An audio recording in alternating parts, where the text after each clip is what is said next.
Hey, this is Max, and this is what happened when I took mushrooms for the first time and met a horse named Chester.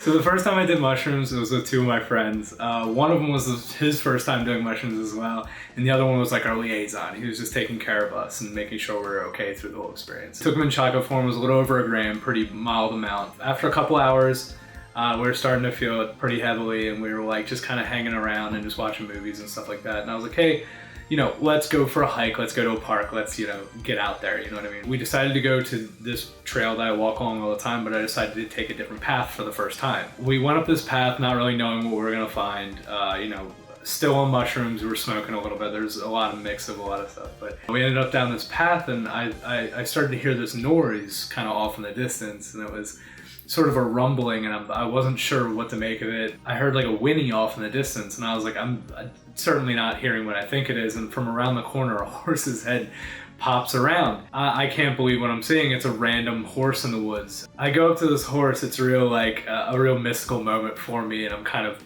trying to pet it, and I'm used to horses because my aunt had horses growing up. As I'm petting it, I hear hey, and I'm like still petting this horse, still like talking to it, thinking I'm having like my Mr. Ed moment, hearing it say hey. I hear hey again, and I realize I look up and there is certainly a woman attached to the horse trying to get my attention. And she's like, hey, the horse's name is Chester.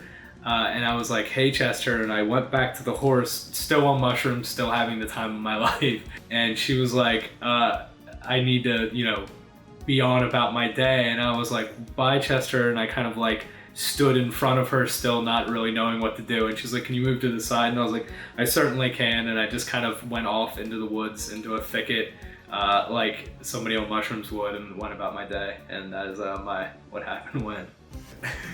It's weird when it's just me, right? This is still like, catch me next week on the next episode of 100 Miles From Home.